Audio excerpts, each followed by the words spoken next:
The frozen wind cut through Victoria Ramsey's threadbare coat like 1,000 tiny knives as she stumbled through the Kansas prairie. Her fingers numb and her lips turning blue in the bitter February night of 1879. She had been walking for hours after her stagecoach had been attacked by bandits just outside Abilene, and the driver had taken off without her when shots were fired, leaving her stranded in the middle of nowhere with nothing but the clothes on her back and a small bag that held everything she owned in this world. The snow had started falling an hour ago, thick and heavy, making it impossible to see more than a few feet ahead, and Victoria knew with a sinking certainty that she was going to die out here in this God-forsaken wilderness if someone did not find her soon. Her feet were so cold she could barely feel them anymore, and she had long since stopped shivering, which she dimly remembered was a bad sign. The temperature had dropped dramatically as night fell, and the wind had picked up, howling across the open plains like some kind of wild beast. She tried to keep moving forward, tried to keep putting one foot in front of the other, but her legs felt like lead weights, and her vision was starting to blur at the edges. Victoria collapsed to her knees in the snow, her breath coming in short gasps that created small clouds of vapor in the frigid air. She was 22 years old, and this was not how she had imagined her life would end. She had been heading to Abilene to start over, to escape a past that had followed her from Missouri like a shadow. But now it seemed that fate had other plans for her. She closed her eyes, feeling the cold seeping into her bones, when she heard something in the distance. At first she thought she was imagining it, that her mind was playing tricks on her as hypothermia set in, but then she heard it again. The sound of hoofbeats, muffled by the snow but unmistakable. Victoria tried to call out, but her voice came out as barely a whisper, lost in the wind. The hoofbeats grew louder, closer, and then suddenly there was a figure looming over her, a man on horseback silhouetted against the swirling snow. She could not make out his features, could only see that he was tall and broad-shouldered, wearing a heavy coat and a wide-brimmed hat pulled low against the wind. "Jesus Christ," she heard him say, his voice deep and rough. "Madam, can you hear me?" Victoria tried to respond, but could not seem to make her mouth work properly. She felt strong arms lifting her up, felt herself being pulled onto the horse in front of the stranger, felt the warmth of his body against her back as he wrapped his coat around her. "Stay with me," he said urgently, his breath warm against her ear. "My ranch is not far, just hold on." She did not remember much after that, just fragments of sensation. The rhythmic movement of the horse beneath them, the man's arm wrapped securely around her waist, holding her steady, the gradually increasing warmth seeping back into her frozen limbs. At some point they arrived at a building, and she was being carried inside, felt herself being laid down on something soft, heard voices, felt blankets being piled on top of her.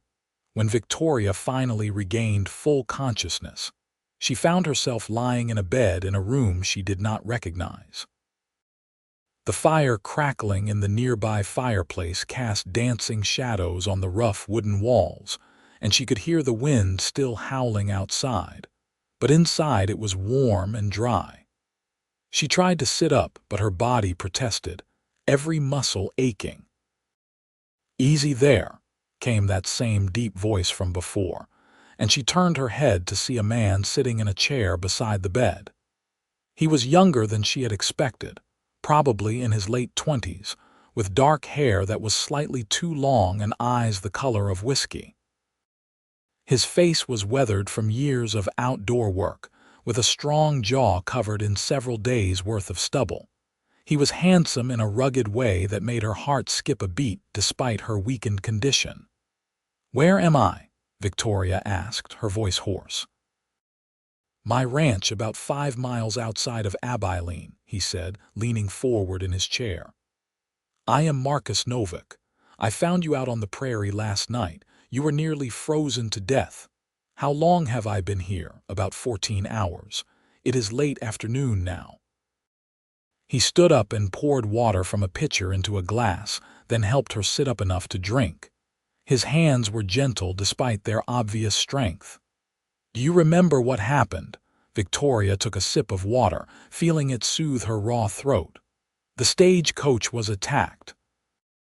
The driver panicked and left me behind.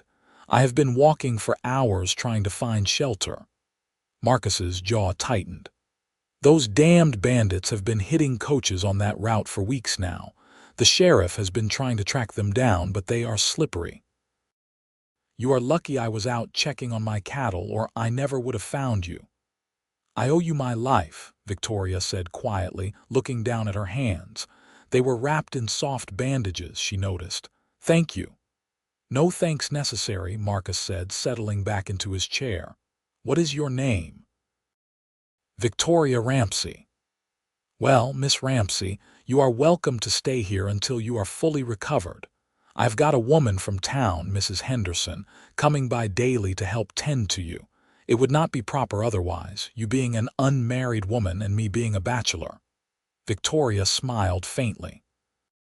I appreciate your concern for propriety, Mr. Novak, but I am afraid my reputation is beyond saving. Something flickered in his eyes, but he did not press the issue. Well, you are safe here regardless. When you are feeling better, we can discuss your plans. Over the next few days, Victoria slowly regained her strength. Mrs. Henderson, a plump woman in her 50s with kind eyes and a no-nonsense attitude, came by every morning to help her bathe and dress and to bring fresh food. Marcus kept a respectful distance, only stopping by the room briefly to check on her recovery, but Victoria found herself thinking about him more than she should. On the fourth day, she felt well enough to get out of bed and walk around. Mrs. Henderson helped her into a dress that Marcus had somehow procured from town, a simple blue cotton dress that was slightly too large but clean and warm. Victoria made her way slowly to the main room of the ranch house, surprised by how spacious it was. The house was well built, with sturdy furniture and large windows that let in plenty of light. It was clear that Marcus took pride in his home. She found him outside on the porch, mending a saddle. He looked up when he heard the door open, and something like surprise crossed his face when he saw her standing there. "You are up," he said, setting down his work and standing. "How are you feeling?" "Much better, thanks to you," Victoria said, pulling the shawl Mrs. Henderson had lent her tighter around her shoulders. The February air was still cold, though the snow had finally stopped. "I wanted to thank you properly for everything you have done. Most men would not have bothered stopping for a stranger." Marcus shrugged. "Most men are fools then." "You want some coffee? I just made a fresh pot." They sat together on the porch, drinking coffee and watching the sun sink lower in the sky. The landscape stretched out before them in rolling hills covered in snow, beautiful in its stark simplicity. Victoria had never seen anything quite like it. "This is a beautiful place," she said softly. "How long have you had the ranch?" "About 6 years now," Marcus said, his eyes on the horizon. "I bought the land with money I saved up working cattle drives. It is not much yet, but I am building it up slowly. I have got about 200 head of cattle now and some horses. I am hoping to expand in the next few years." "You built all this yourself?" Victoria asked, impressed. "With help from some hired hands during the busy seasons, but mostly yes." He turned to look at her, and there was something in his gaze that made her breath catch. "What about you, Miss Ramsey? What were you heading to Abilene for?" Victoria hesitated, then decided that she owed him at least some version of the truth. "I was looking for a fresh start. I have been running from my past for a while now." "What kind of past?" Marcus asked, his tone gentle but curious. the kind that follows you no matter how far you run," Victoria said bitterly. She looked down at her coffee cup. "I was engaged once back in Missouri to a man named Thomas Wright. He was a banker's son, well respected in the community. Everyone thought I was so lucky to have caught his attention, but behind closed doors he was cruel. He drank heavily and had a terrible temper. When I tried to break off the engagement, he threatened me. Said he would ruin my reputation, make sure no decent man would ever want me." Marcus's hand tightened on his coffee cup, but he said nothing, letting her continue. "I left anyway," Victoria went on. "Packed up everything I could carry and got on a stagecoach heading west. But Thomas made good on his threats. He spread rumors about me, terrible lies. He told everyone I had been unfaithful, that I was a woman of loose morals. The rumors followed me to the next town, and the next. It seems his family has connections everywhere. I thought maybe if I could get far enough away, to a place like Abilene, I could finally be free of it all. But now I am wondering if that is even possible. Maybe I am just destined to be trouble wherever I go." There was a long silence after she finished speaking. Victoria could not bring herself to look at Marcus, afraid of what she might see in his eyes. Judgment, perhaps, or pity. Either would be unbearable. "You are not trouble," Marcus said finally, his voice firm. "You are a woman who had the courage to walk away from a bad situation, and there is nothing shameful in that. As for your reputation, anyone who judges you based on lies told by a bitter man is not worth knowing anyway." Victoria looked up at him, surprised by the conviction in his words. "You are very kind to say that, but you do not know what it is like. People believe what they want to believe, and they want to believe the worst about women like me." Marcus set down his coffee cup and turned to face her fully. "Then they are fools. I know what I see, Miss Ramsey, and what I see is a strong, brave woman who has survived things that would have broken a weaker person. The rest does not matter to me." Something warm bloomed in Victoria's chest at his words, something she had not felt in a long time. Hope, maybe, or the beginning of trust. She smiled at him, a genuine smile that reached her eyes for the first time since they had met. "You can call me Victoria," she said softly. "I think we are past the formality of Miss Ramsey at this point." "Only if you call me Marcus," he replied, and there was a hint of a smile playing at the corners of his mouth. As the days passed and Victoria continued to recover, she found herself drawn more and more to Marcus. He was different from any man she had ever known, quiet and steady, with a core of integrity that seemed unshakable. He was not a man of many words, but when he spoke, it was always thoughtful and genuine.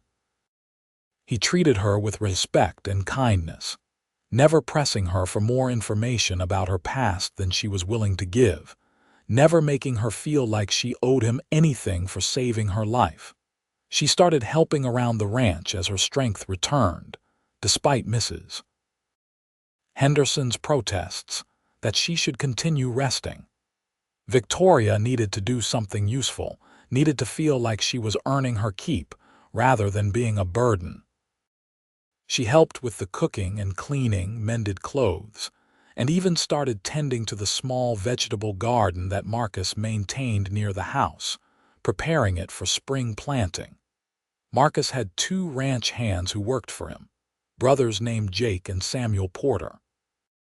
They were in their early 20s, hardworking and good-natured, and they treated Victoria with friendly politeness that she appreciated. They lived in the bunkhouse on the far side of the property, and came to the main house only for meals and meetings with Marcus about the work that needed to be done. One evening, about 2 weeks after Victoria had arrived at the ranch, she was preparing dinner when Marcus came in from the cold, stamping snow off his boots. He had been out all day with the Porter brothers, checking on the cattle and repairing fences damaged by the winter storms.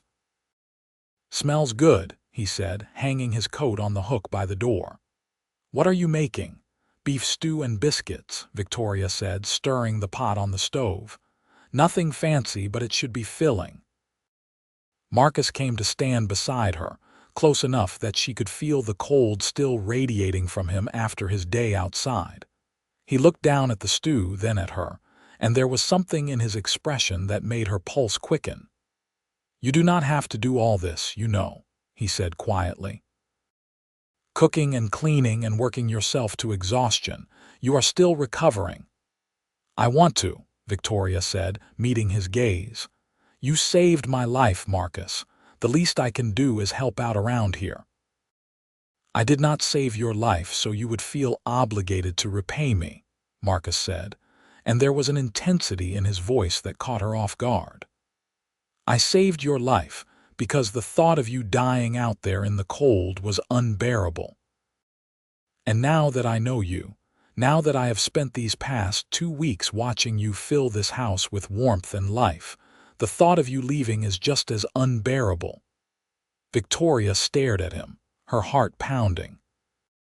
"Marcus, I know this is probably too soon," he interrupted, running a hand through his hair in a gesture of frustration. "I know you have been through hell, and the last thing you probably want is another man complicating your life. But I cannot keep pretending that I do not feel the way I feel. From the moment I saw you lying in the snow, something in me knew that you were important, that you mattered, and every day since then has only proven me right." "I am just trouble," Victoria whispered, tears pricking at her eyes. "I told you about my past, about the rumors that follow me. If people in town find out you have been harboring me, it could damage your reputation, hurt your business. I should leave before I cause you any more problems." Marcus reached out and gently cupped her face in his hands, his calloused thumbs brushing away the tears that had started to fall.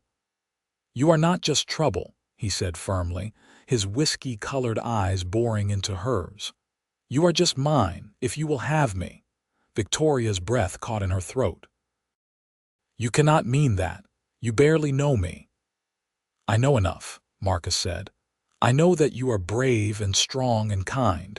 I know that you make me smile more than I have in years. I know that this house feels like a home for the first time since I built it because you are in it. And I know that I am falling in love with you, Victoria Ramsey, whether it makes sense or not." "I am falling in love with you too," Victoria admitted, the words spilling out before she could stop them. "But I am scared, Marcus. I am scared that my past will catch up with me, that it will destroy what you have built here. I am scared that I will bring nothing but trouble to your life." "Then we will face that trouble together," Marcus said, and then he was kissing her, his lips warm and gentle against hers. Victoria melted into the kiss, her hands coming up to grip the front of his shirt, holding him close. It was nothing like the kisses Thomas had forced on her, aggressive and demanding. This was tender and full of promise, a kiss that spoke of new beginnings and hope. When they finally pulled apart, both breathing hard, Marcus rested his forehead against hers. "Stay with me," he whispered. "Not as a guest, not as someone who owes me a debt, but as the woman I love. Stay and build a life with me here." "Yes," Victoria said, the word coming out on a sob of relief and joy. "Yes, I will stay." They married 3 weeks later in a simple ceremony at the church in Abilene, with Mrs. Henderson and the Porter brothers as witnesses. Victoria wore a new dress that Marcus had commissioned from the town seamstress, a beautiful cream-colored gown with delicate lace at the collar and cuffs. She had been nervous about going into town, worried about the questions people might ask and the judgment they might pass, but Marcus had held her hand the entire time, his presence a steady anchor. The people of Abilene proved to be more accepting than Victoria had feared. Mrs. Henderson, who apparently held considerable social influence in the small town, had spread the word about how Marcus had rescued Victoria from the frozen prairie. and the story had quickly taken on a romantic quality that the townspeople found charming. Instead of whispers and sidelong glances, Victoria found herself greeted with smiles and congratulations. The ceremony was brief, but heartfelt. As Marcus slipped a simple gold band onto her finger, his hand steady and sure, Victoria felt tears of happiness streaming down her cheeks. She had thought she would never trust another man again, never allow herself to be vulnerable enough to fall in love, but Marcus had proven her wrong. He had shown her that not all men were like Thomas, that true love was not about control or possession but about partnership and respect. "I love you," she whispered as they kissed to seal their vows, and she felt Marcus smile against her lips. "I love you too, wife," he whispered back, and the words sent a thrill through her. They held a small celebration at the ranch afterward with Mrs. Henderson providing an enormous cake, and the Porter brothers playing fiddle and guitar. As Victoria danced with her new husband under the stars that sparkled in the cold Kansas sky, she felt truly happy for the first time in years. The first few months of their marriage were blissful. Victoria threw herself into making the ranch house a true home, using the small amount of money she had managed to save from her previous life to buy fabric and supplies from town.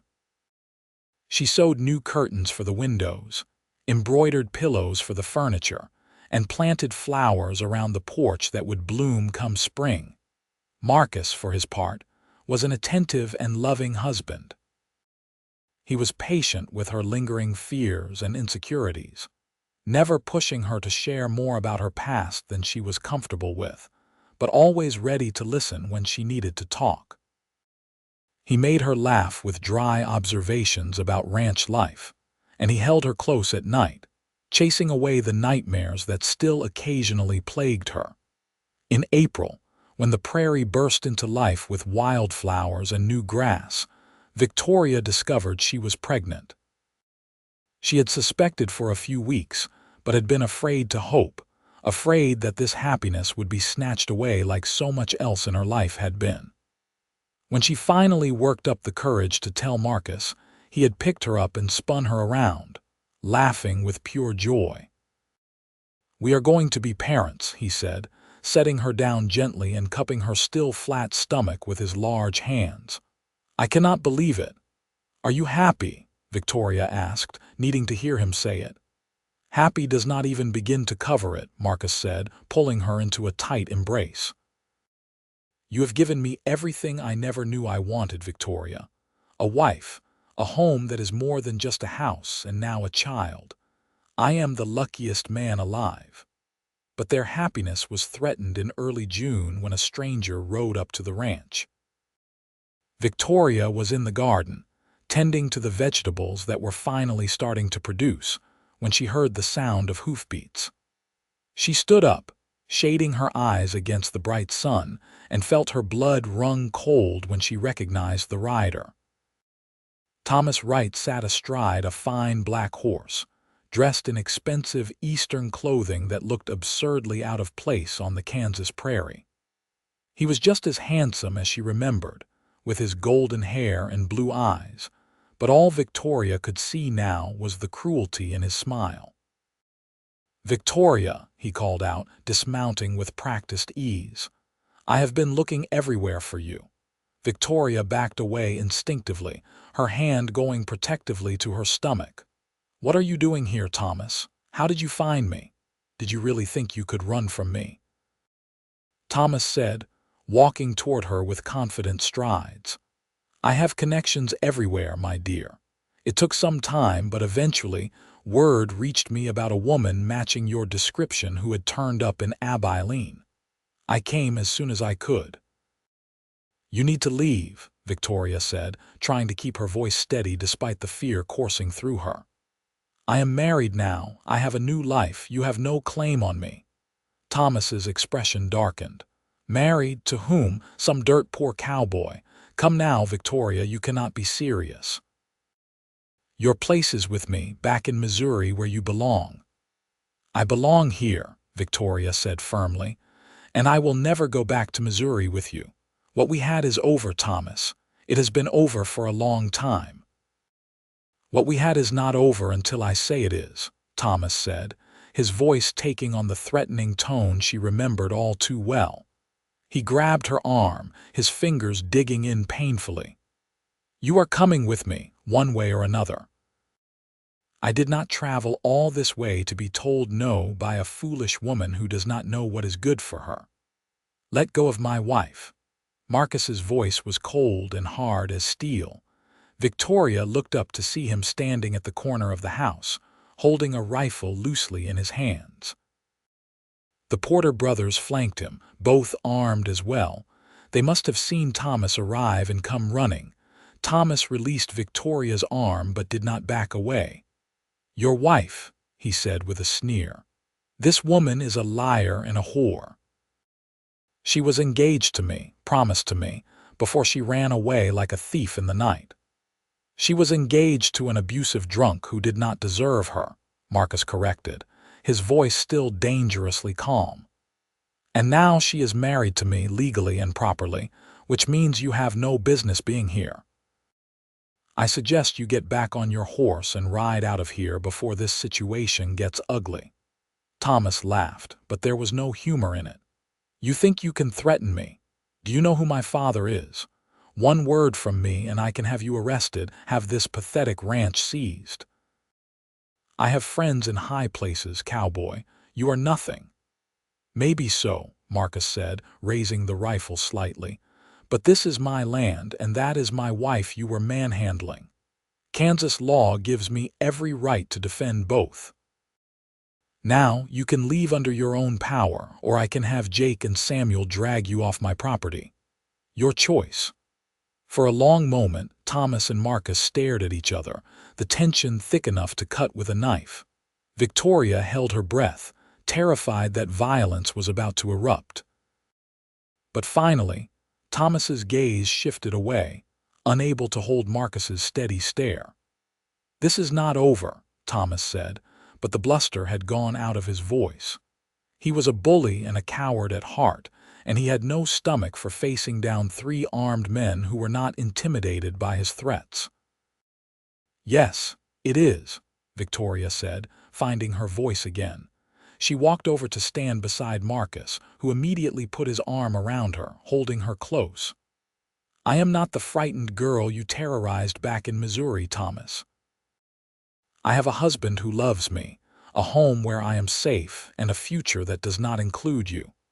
Whatever lies you told about me, whatever damage you think you did to my reputation, it does not matter anymore. I have moved on, and you need to do the same. Thomas's face flushed red with anger, but he seemed to realize he was beaten. He mounted his horse with jerky, angry movements. You will regret this, he said, pointing at Victoria. Both of you will. I doubt that, Marcus said calmly. Now get off my land before I change my mind about letting you leave in one piece. They watched as Thomas rode away, his back stiff with wounded pride. Only when he had disappeared over the horizon did Victoria feel her legs give out. Marcus caught her, easing her down to sit on the porch steps, his hands gentle.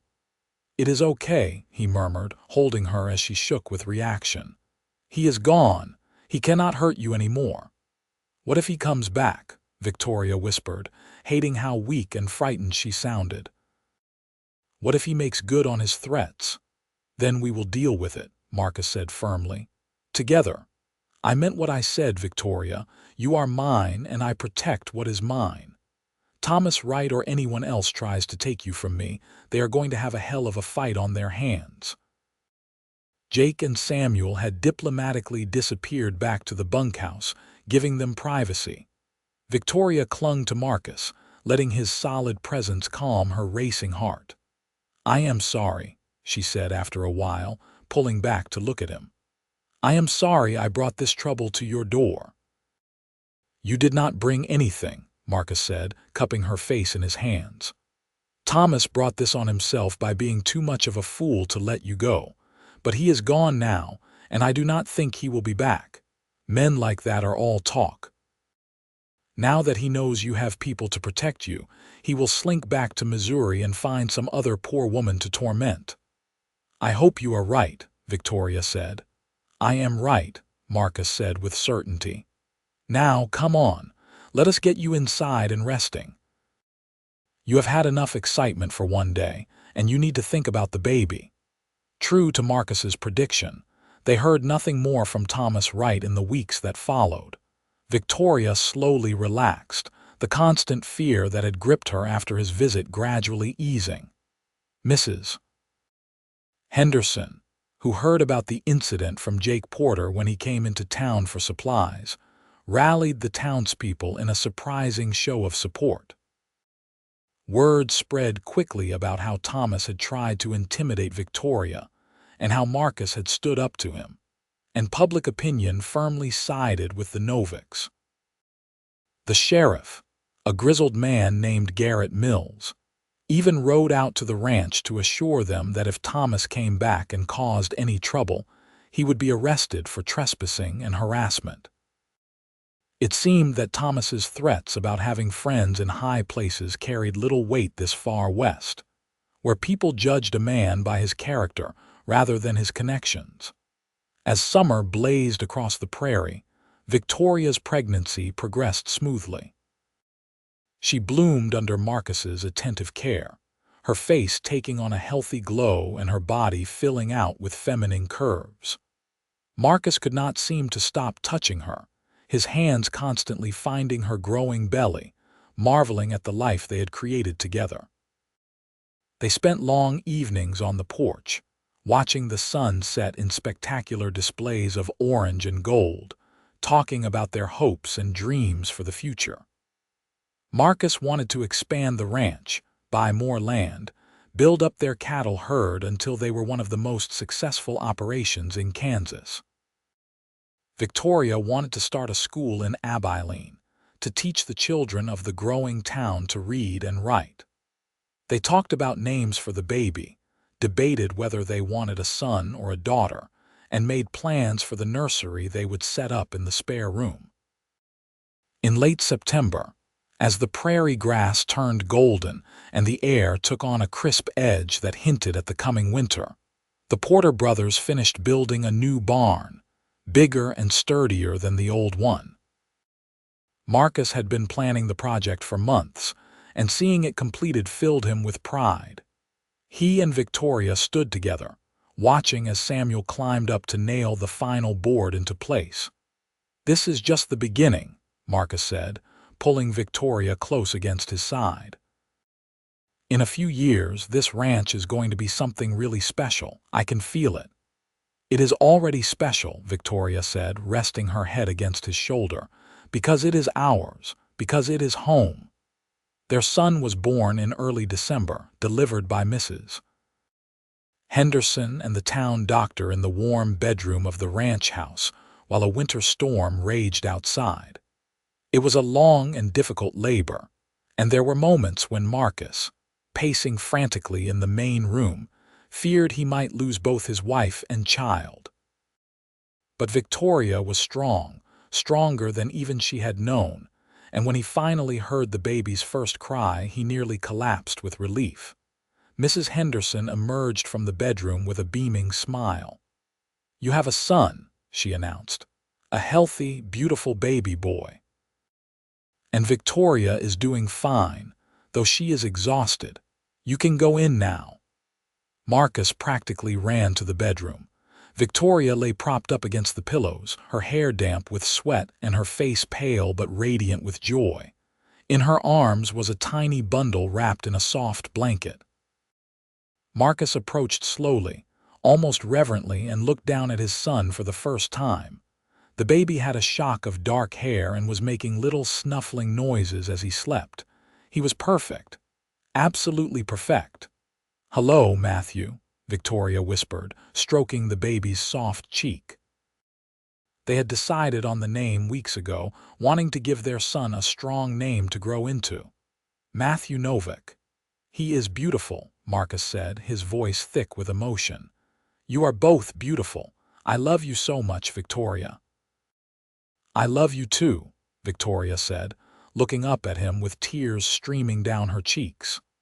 "Thank you for giving me this, for giving me a family and a home and a life worth living. I never thought I could be this happy." Marcus carefully sat down on the edge of the bed and put his arm around his wife, pulling her and their newborn son into a gentle embrace. Outside, the storm continued to howl, but inside the ranch house, all was warm and peaceful and perfect. The first year of Matthew's life passed in a blur of sleepless nights and countless small joys. Victoria proved to be a natural mother, patient and loving, even when the baby cried for hours and refused to be consoled. Marcus helped as much as he could, walking Matthew around the house in the middle of the night so Victoria could sleep, changing diapers without complaint, and staring at his son with an expression of wonder that never seemed to fade. The ranch continued to prosper. Marcus hired 2 more hands to help with the expanded cattle herd, and he began breeding horses as well, having discovered that there was good money to be made selling quality mounts. Victoria's vegetable garden flourished, producing enough food to feed everyone on the ranch with plenty left over to sell at the market in Abilene. They became fixtures in the Abilene community, attending church on Sundays and social gatherings at the town hall. Victoria started giving informal reading lessons to some of the town children in the afternoons, using the Novak parlor as a makeshift classroom. Marcus served on the town council and helped organize a system for pooling resources to deal with cattle rustlers and other criminal elements that occasionally plagued the area. When Matthew was 18 months old, Victoria discovered she was pregnant again. Marcus was thrilled, though he worried about Victoria going through another difficult labor. But this pregnancy was easier than the first, and their daughter Sarah was born on a warm May morning in 1882, arriving so quickly that Marcus barely had time to fetch the doctor. Sarah had her mother's delicate features and her father's whiskey-colored eyes, and from the moment she drew her first breath, she had her father completely wrapped around her tiny finger. Marcus, who had proven to be a devoted father to Matthew, became almost comically protective of his little girl, refusing to let her out of his sight and insisting that Victoria bundle her up even when the weather was perfectly warm. "She is fine, Marcus," Victoria said with amusement one afternoon, watching as her husband fussed over Sarah, checking to make sure the blanket was tucked securely around her. "It is 70 degrees outside. She is not going to freeze."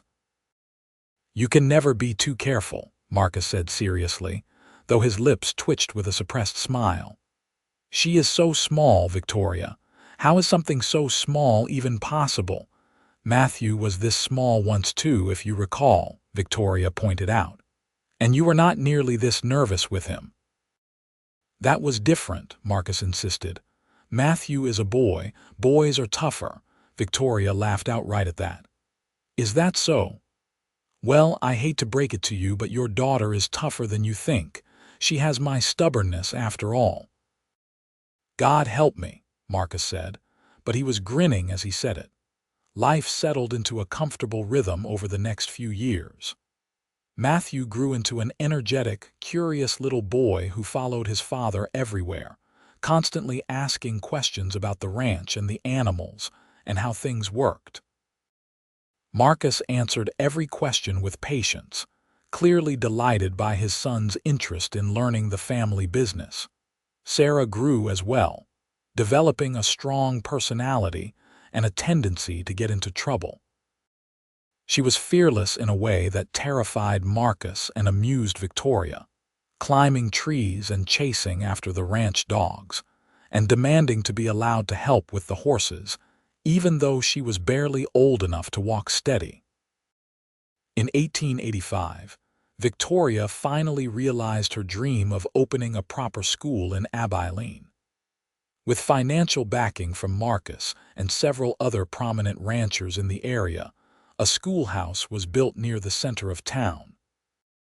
Victoria served as the teacher, instructing children of all ages in reading, writing, arithmetic, and history. She loved the work, loved seeing young minds open up to the world of knowledge, loved knowing that she was making a real difference in the community.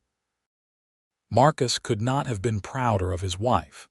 He often told anyone who would listen about the school Victoria had founded, about how she was educating the next generation of Kansas citizens. When she came home in the evenings, tired but happy, he would massage her shoulders and listen as she told him about her students' progress, offering encouragement and advice. Their ranch had grown significantly over the years, expanding to cover nearly 1,000 acres. They employed 6 full-time ranch hands now, plus seasonal workers during the busiest times of the year. The Novak Ranch was known throughout the region for producing quality cattle and horses, and Marcus's reputation as a fair and honest businessman was unshakable. In the spring of 1887, when Matthew was 6 and Sarah was almost 5, Victoria found out she was pregnant for a 3rd time. She was older now, 30 years old, and she worried that the pregnancy might be difficult. But Marcus was as supportive as ever, insisting that she cut back on her hours at the school and rest more. "I do not want you taking any chances," he said firmly, his hand resting on her still flat stomach. "You and this baby are more important than anything else." "I will be careful," Victoria promised. "But I am not made of glass, Marcus. I am not going to break." "I know," Marcus said, pulling her into his arms. "But you are the most precious thing in my life, and I cannot help but worry. Humor me, please." Victoria smiled and kissed him softly. "I will humor you, but only because I love you so much." Their 3rd child, a son they named Daniel, was born in October of that year. The labor was blessedly quick and uncomplicated, and Daniel came into the world screaming at the top of his lungs, announcing his presence with vigor. He had Victoria's dark blonde hair and a disposition that could only be described as cheerful, smiling and cooing at everyone who held him. Matthew and Sarah adored their new baby brother, constantly wanting to hold him and help take care of him. Marcus watched his growing family with a sense of contentment so profound, it sometimes brought tears to his eyes. He had never imagined he could be this happy, that his life could be this full. One evening, when Daniel was about 6 months old, Marcus and Victoria sat together on the porch after putting the children to bed. It had become their favorite time of day, these quiet moments when they could just be together, watching the stars come out and listening to the peaceful sounds of the ranch settling down for the night. "You remember the night I found you?" Marcus asked suddenly, his arm wrapped around Victoria's shoulders. "Of course," Victoria said, leaning into his embrace. "How could I forget? I thought I was going to die out there in the snow." "I think about that night sometimes," Marcus said quietly. "About how easily I could have missed you. How easily I could have decided not to check the cattle that night and stayed warm inside instead. If I had made a different choice, we would never have met. You would have frozen to death, and I would still be alone, not even knowing what I was missing." "But you did not make a different choice," Victoria said, turning to look at him. "You made the choice that brought us together. Maybe it was fate, or maybe it was just luck, but either way, I am grateful for it every single day." "When you told me you were just trouble, that night in the kitchen when I first told you I loved you, I knew you were wrong," Marcus said. "You were never trouble, Victoria. You were a gift, the greatest gift I have ever received. You made me believe in love, in family, in the possibility of building something that lasts. Everything good in my life started the moment I found you in that snow." Victoria felt tears pricking at her eyes. Even after 8 years of marriage, Marcus still had the power to move her with his words. "And when you told me I was just yours, "That is when I knew I was finally safe," she said. "That is when I knew I could trust you with my heart, with my life. You saved me in every way a person can be saved, Marcus, not just from the cold, but from a life of running and fear and loneliness. You gave me a home. You gave me a family. You gave me reasons to wake up every morning with joy in my heart." Marcus kissed her then, long and deep and tender, a kiss that spoke of years of love and devotion and partnership. When they finally pulled apart, they were both smiling. "We have built a good life together," Marcus said, looking out over the ranch that had grown so much from those early days. "And we are going to keep building it for our children and our children's children. This is our legacy, Victoria.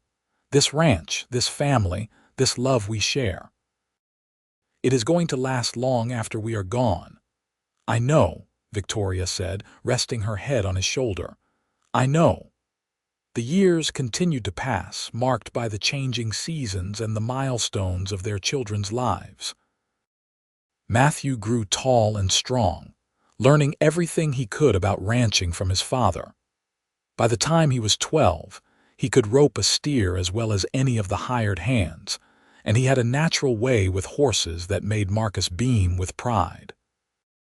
Sarah proved to be a talented student, devouring every book she could get her hands on and showing a particular aptitude for mathematics. Victoria encouraged her daughter's intellectual pursuits, even as Marcus worried about her being too educated for her own good. "It is 1891, Marcus," Victoria said with exasperation when he voiced this concern. "Women can do more than just keep house and raise children now. If Sarah wants to go to university someday, I am going to support her." "University?" Marcus said, looking alarmed. "She is only 9 years old, Victoria. Can we not discuss this when she is a bit older?"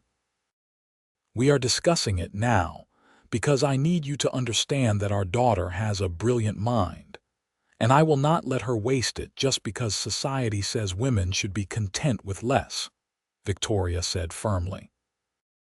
"I never got the education I wanted because my parents could not afford it, and then Thomas came along and ruined any chance I might have had. I will not let Sarah's opportunities be limited by outdated ideas about what is proper for a woman." Marcus held up his hands in surrender. All right. If Sarah wants to go to university, I will not stand in her way. Hell, I will pay for it myself if that is what it takes to make you both happy. Just please stop looking at me like I am the enemy here." Victoria's expression softened and she moved to sit in his lap, wrapping her arms around his neck. "You are not the enemy. You are the man I love, and I know you only want what is best for our children. But what is best for Sarah might not be what we expect. We need to let her find her own path." "When did you get so wise?" Marcus asked, nuzzling her neck in a way that made her laugh. "I have always been this wise," Victoria said. "You just were not paying attention." Daniel grew into a sweet-natured, thoughtful boy who loved animals and spent hours watching the ranch dogs herd the cattle, fascinated by how they worked together. He was quieter than his older siblings, more inclined to observe than to demand attention, but he had a smile that could light up a room. In 1893, the Novak Ranch celebrated its 20th anniversary. Marcus and Victoria threw a big party, inviting everyone from Abilene and the surrounding ranches. It was a beautiful summer day, and the celebration lasted well into the night, with music and dancing and more food than anyone could possibly eat. As Marcus danced with Victoria under the stars, just as they had on their wedding night so many years ago, he reflected on how much had changed since that frozen February night when he had found her dying in the snow. They had built an empire together, raised 3 wonderful children, become pillars of the Abilene community. But more than any of that, they had built a love that had weathered every storm, overcome every obstacle, and only grown stronger with time. What are you thinking about?" Victoria asked, looking up at him with those dark eyes that still had the power to steal his breath. "I am thinking about how lucky I am," Marcus said honestly. "About how one choice, one decision to check on my cattle on a freezing night led to all of this. Led to you, to our children, to this life we have built. I am thinking that I would do it all again in a heartbeat, every struggle, every challenge, every moment of fear and uncertainty, because it all led me here. To you." "You are going to make me cry," Victoria said, but she was smiling through the tears that had started to gather in her eyes. "I love you, Marcus Novak. I have loved you since the moment you told me I was not trouble, that I was just yours, and I will love you until the day I die and beyond." "I love you too," Marcus said, kissing her forehead. "You are just mine, Victoria, always and forever." The party continued around them, but for a moment it was like they were the only two people in the world, locked in their own private bubble of love and happiness. Their children played nearby, Matthew teaching Sarah a complicated dance step while Daniel watched with interest. The ranch hands laughed and told stories, and the people of Abilene celebrated the success of one of their own. As the years turned into decades, the Novak family continued to thrive. Matthew married a local girl named Emma in 1898 and took over more of the day-to-day operations of the ranch, allowing Marcus to slow down a bit and enjoy his growing collection of grandchildren. Sarah did indeed go to university, attending the University of Kansas and studying to become a teacher like her mother. She eventually returned to Abilene and took over running the school when Victoria decided to retire. Daniel surprised everyone by developing an interest in law. He studied hard, apprenticed with a lawyer in Topeka, and eventually passed the bar exam. He set up practice in Abilene, becoming the town's first resident lawyer, and quickly gaining a reputation for taking on cases that others would not touch, defending those who could not afford expensive legal representation. Marcus and Victoria watched their children grow and flourish with immense pride. They grew old together, their hair turning silver and their faces gaining lines, but their love never dimmed. They still held hands when they walked, still sat together on the porch every evening, still looked at each other with the same intensity that had marked their early days together. In the spring of 1909, on a warm April afternoon, Victoria was working in her garden when she had a sudden dizzy spell.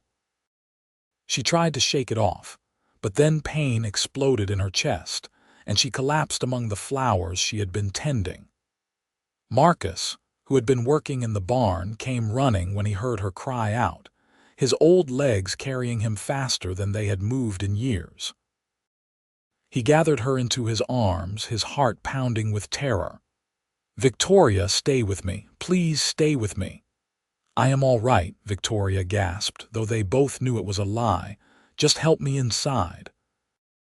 Marcus carried her into the house and laid her on their bed, then sent one of the hands racing into town for the doctor. But deep down, he knew what was happening. Victoria had been complaining of fatigue and shortness of breath for months now, though she had downplayed it, not wanting to worry him. The doctor confirmed what Marcus had feared. Victoria's heart was failing. There was nothing to be done, no medicine that could help. It was only a matter of time. Their children came home immediately, gathering around Victoria's bedside. She smiled at each of them, told them how proud she was, how much she loved them. She held her grandchildren and told them to be good, to work hard, to never take love for granted. But mostly, she wanted to be with Marcus. When the children finally left them alone, respecting their need for privacy, Marcus lay down beside his wife and held her close, just as he had held her on that long-ago frozen night when he had saved her life. "I am not ready to lose you," Marcus whispered, tears streaming down his weathered face. I know that is selfish, but I am not ready. I know, Victoria said, her voice weak but steady. But we have had a good life, Marcus, a wonderful life. More than I ever dreamed possible. I have no regrets. How can you say that? Marcus asked. We should have had more time, decades more. We have had 30 years, Victoria said, reaching up to touch his face. 30 years of love and laughter and joy. That is more than many people get in a lifetime. I am grateful for every moment we had together. I love you, Marcus said, his voice breaking. God, Victoria, I love you so much. I love you too, Victoria whispered. You saved my life that night in the snow, Marcus. But more than that, you gave me a life worth living. You showed me what real love looks like, what a real partnership is. You gave me a family and a home and happiness beyond measure. Thank you for that. Thank you for everything. They talked through the night, reminiscing about their years together, about the children they had raised and the life they had built. As dawn began to break, painting the sky in shades of pink and gold, Victoria's breathing grew shallower. I have to go now, she whispered, her eyes starting to close. I know, Marcus said, holding her tighter. I will be right behind you. Wait for me, okay? Do not go too far. I will wait, Victoria promised. I will always wait for you. You are just mine, Marcus Novak, in this life and the next. And you are just mine, Marcus said, his tears falling onto her face. Always and forever. Victoria smiled one last time and then she was gone, slipping away as peacefully as falling asleep. Marcus held her for a long time afterward, unable to let go, unable to accept that she was really gone. His children eventually came in and gently pried him away, their own faces wet with tears. The funeral was held 3 days later, and it seemed like the entire town of Abilene turned out to pay their respects. Victoria had touched so many lives through her teaching, her kindness, her quiet strength. Person after person came up to Marcus to tell him what his wife had meant to them, how she had helped them or their children, how she had made the town a better place. Marcus listened to it all with a kind of numb detachment. He knew Victoria had been loved, had been respected, but none of it changed the fact that she was gone and he was alone. In the weeks that followed, Marcus seemed to age rapidly. He moved through the days mechanically, doing what needed to be done but finding no joy in it. Matthew tried to get him interested in the ranch again. Sarah tried to engage him in conversations about books and current events. Daniel tried to get him to come into town and see the new courthouse that was being built. But Marcus had no interest in any of it. He spent most of his time sitting on the porch, staring out at the prairie, waiting. He was not sure what he was waiting for at first, but gradually he realized he was waiting to join Victoria. He was 81 years old and he was tired. Tired of living in a world that did not have his wife in it. On a cold February morning, exactly 50 years to the day after he had found Victoria dying in the snow, Marcus did not wake up. Matthew found him in bed, his face peaceful, a faint smile on his lips. On the bedside table was a letter, written in Marcus's careful handwriting. The letter was addressed to their children and grandchildren. In it, Marcus talked about his life, about the choices he had made and the blessings he had received. He talked about the night he had found Victoria, about how that one moment had changed everything for him. He talked about their love, about the family they had built, about the legacy they were leaving behind. He ended the letter with these words: "Never take love for granted. Never assume you will have more time. Live every day with purpose and passion, and when you find someone who makes your heart sing, hold on to them with everything you have. Victoria was my everything, and I am grateful for every single moment we had together. I am going to her now, because a life without her is no life at all. Be happy, my dear children. Be brave. Be kind. And know that I loved you all more than words could ever express." Marcus was buried beside Victoria in the small cemetery outside Abilene. The entire town turned out for his funeral, just as they had for hers, and the stories that were told painted a picture of a man who had been respected and admired by all who knew him. But to his children and grandchildren, he was simply Dad, Grandpa, the man who had loved their mother and grandmother with a devotion that had become legendary. The man who had built an empire from nothing, but who always said his greatest achievement was the family he had created. The Novak Ranch continued to thrive for generations, passed down from Matthew to his children, and then to their children. The story of how Marcus had rescued Victoria from a frozen night became family legend, told and retold around dinner tables and campfires. The love they had shared became the standard by which all other loves in the family were measured. And sometimes, on cold winter nights when the wind howled across the Kansas prairie, ranch hands swore they could see two figures on the porch of the old ranch house, sitting close together, watching the stars. They said it was the ghosts of Marcus and Victoria Novak, still together even in death, still keeping watch over the land they had loved and the family they had created. Whether it was true or just a romantic fancy, no one could say for certain. But the people of Abilene liked to believe it was true. They liked to think that a love as powerful as the one Marcus and Victoria had shared could transcend even death, lasting forever under the vast Kansas sky. And in a way, it did. Because the legacy they left behind, the lessons they taught about courage and devotion, and the power of choosing love even when the world tells you not to, lived on in their descendants. It lived on in every child who attended the school Victoria had founded, in every family that prospered on land purchased from the Novak Ranch, in every person who heard their story and was inspired to be braver, kinder, more willing to take a chance on love. Marcus Novak had found Victoria Ramsey dying in the snow on a frozen February night in 1879, and in saving her life, he had found his own purpose, his own happiness, his own forever. She had said she was just trouble, but he had known better. He had known from the very beginning that she was not trouble at all. She was a blessing, a gift, a miracle wrapped in human form. She was his destiny, his partner, his home. She was just his, and he was just hers.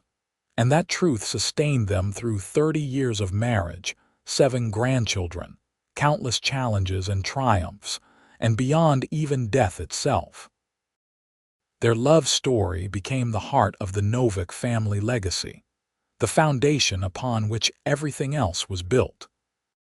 And it all started with one choice, one moment of compassion on a frozen night, when a cowboy decided to check on his cattle and found something infinitely more valuable than he ever could have imagined.